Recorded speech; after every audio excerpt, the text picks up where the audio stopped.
ओम शांति। आज 5 अक्टूबर 2024 बाबा के महावाक्य है।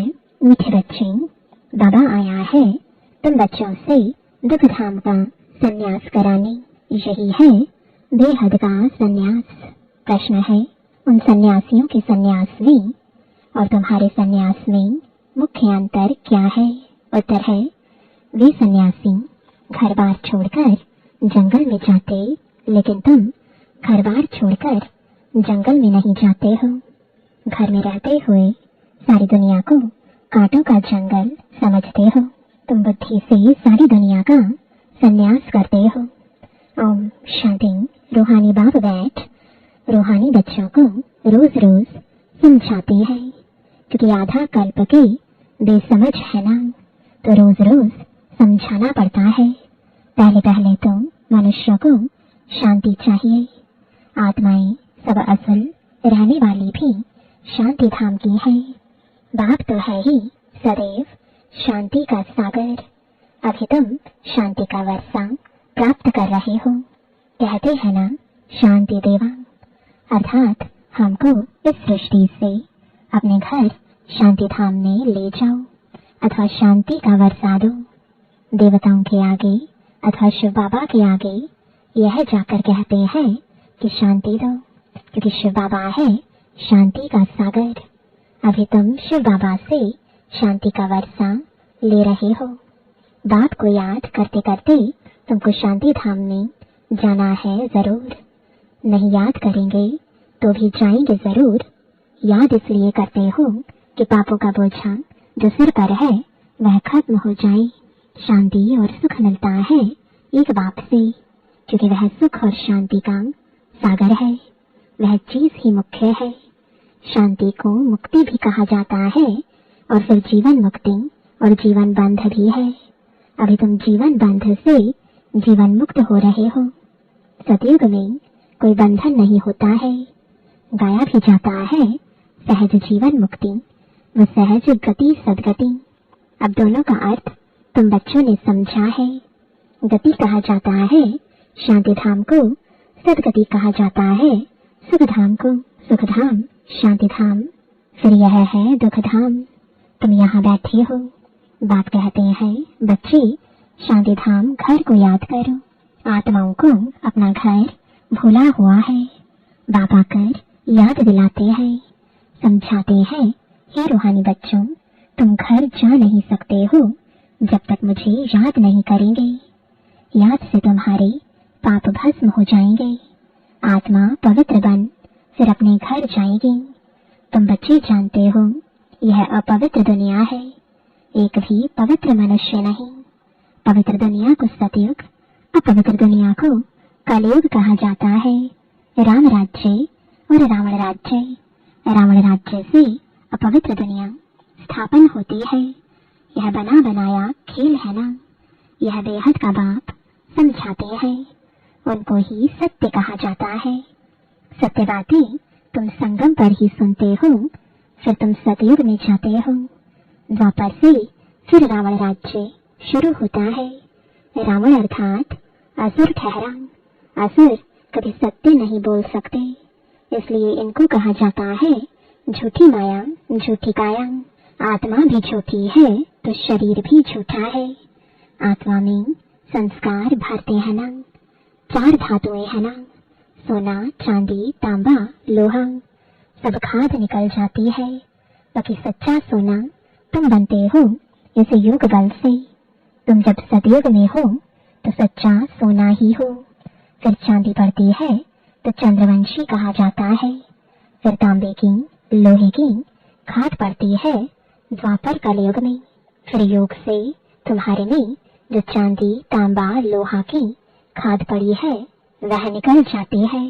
पहले तो तुम सब आत्माएं शांति धाम में हो, फिर पहले पहले आते हो सतयुग में, तो उसको कहा जाता है गोल्डन एज। तुम सच्चा सोना हो। युग बल से सारी खाद निकलकर बाकी सच्चा सोना बचता है। शांति धाम को गोल्डन एज नहीं कहा जाता है। Golden age, silver age, copper age यहाँ कहा जाता है। शांति धाम में तो शांति है। आत्मा जब शरीर लेती है तब गोल्डन एज कहा जाता है। फिर सृष्टि ही गोल्डन एज बन जाती है। सत प्रधान 5 तत्वों से शरीर बनता है। आत्मा सत प्रधान है तो शरीर भी सत प्रधान है। फिर पिछाड़ी में आकर आयरन एज शरीर मिलता है, क्योंकि आत्मा में खाद पड़ती है। तो गोल्डन एज, सिल्वर एज इस सृष्टि को कहा जाता है। तो अब बच्चों को क्या करना है? पहले पहले शांति धाम जाना है, इसलिए बाप को याद करना है। तभी तम प्रधान से सत प्रधान बन जाएंगे। इसमें टाइम उतना ही लगता है जितना टाइम बाप यहाँ रहते हैं। वह गोल्डन एज में पार्ट लेते ही नहीं। तो आत्मा को जब शरीर मिलता है तब कहा जाता है यह गोल्डन एज जीवात्मा है। ऐसे नहीं कहेंगे गोल्डन एज आत्मा, नहीं, गोल्डन एज जीवात्मा फिर सिल्वर एज जीवात्मा होती है। तो यहाँ तुम बैठे हो, तुमको शांति भी है तो सुख भी प्राप्त होता है। तो क्या करना चाहिए? दुख धाम का संन्यास, इसको कहा जाता है बेहद का संन्यास। उन सन्यासियों का है हद का संन्यास। घर बार छोड़ जंगल में जाते हैं। उनको यह पता नहीं है कि सारी सृष्टि ही जंगल है। यह कांटों का जंगल है। यह है कांटों की दुनिया, वह है फूलों की दुनिया। वह भले संन्यास करते हैं परंतु फिर भी कांटों की दुनिया में, जंगल में, शहर से दूर दूर जाकर रहते हैं। उन्होंने है निवृत्ति मार्ग, तुम्हारा है प्रवृत्ति मार्ग। तुम पवित्र जोड़ी थे, अभी अपवित्र बने हो। उनको गृहस्थ आश्रम भी कहते हैं। सन्यासी तो आते ही बाद में है। इस्लामी बौद्धि भी बाद में आते हैं। क्रिश्चियन से कुछ पहले आते हैं। तो यह झाड़ भी याद करना है, चक्र भी याद करना है। बाप कल्प कल्प आकर कल्प वृक्ष की नॉलेज देते हैं, क्योंकि खुद बीज रूप है, सत्य है, चैतन्य है। इसलिए कल्प कल्प आकर कल्प वृक्ष का सारा राज समझाते हैं। तुम आत्मा हो परंतु तुमको ज्ञान सागर, सुख का सागर, शांति का सागर नहीं कहा जाता।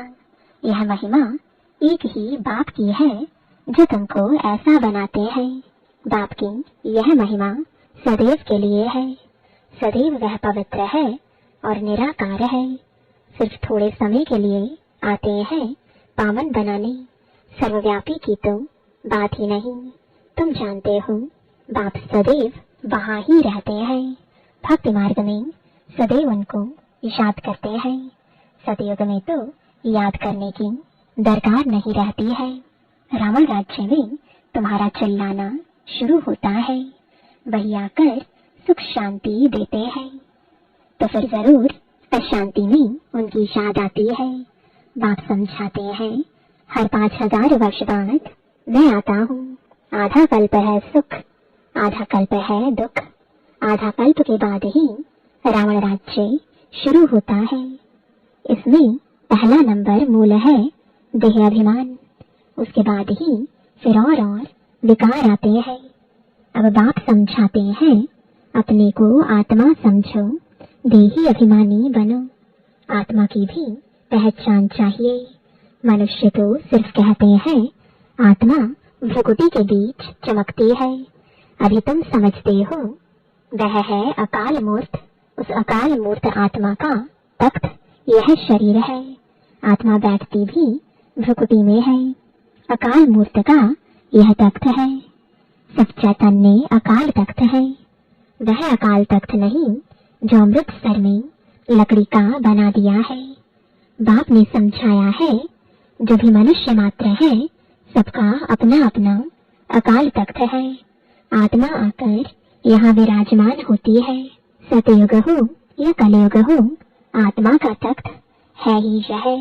मनुष्य शरीर तो कितने अकाल तख्त है। जो भी मनुष्य मात्र है अकाल आत्माओं के तख्त है। आत्मा एक तख्त छोड़ झट दूसरा लेती है।